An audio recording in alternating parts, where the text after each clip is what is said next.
Well, as I say, it was a day like any other. I'd done a day's work. I was working in south of the river then, in London, and I'd walked to the main train station at London Bridge, and I was at the platform side, waiting for the usual commuter special to get on with everybody else, you know. And apparently I had a cardiac arrest and collapsed.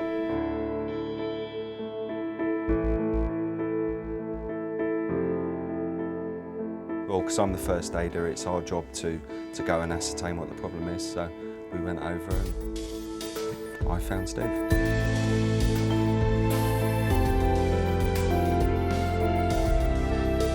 Actually sitting at this desk here when the call went across. I made my way down the platform, so as I'm coming down, it was more or less here. It's literally the door is here.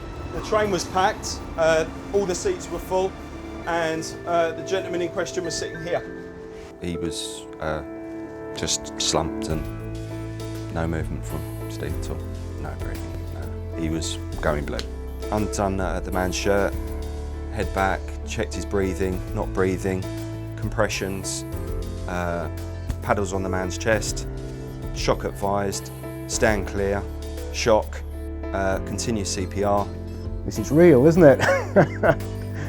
And it was real. You get into the zone. It's, you know, if you had time to stop and look at it, you'd be, oh my God, I've got to do this, but you just get into the zone, you get on with it. Announcement went over the tannoy for any doctors and nurses on the station to attend.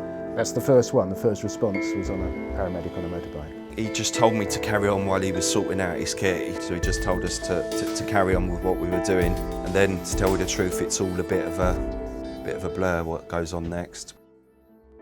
So we have a huge data bank of cardiac arrest information, which allows us to plan, especially when we're looking at putting defibrillators into public places, which is a big initiative we're involved with.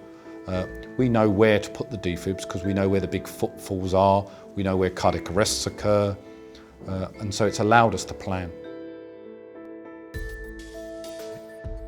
Since 2001, we've been placing defibrillators in public accessible places. These include railway stations, underground stations, shopping centres, museums.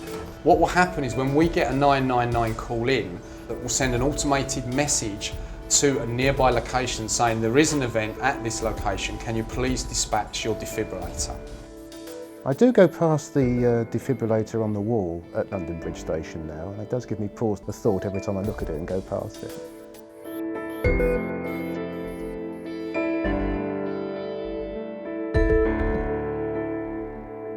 I wouldn't be here without that thing, so yes, let's get them everywhere. Every school, every major office, every pub, that would be great.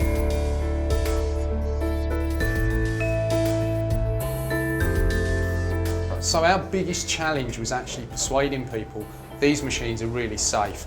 We're going to give you the training and the support that you need. So we started off small with a small amount of stations, and we started to develop those. Classically was London Bridge, and where thankfully we've got a gentleman there who's saved lots of lives now.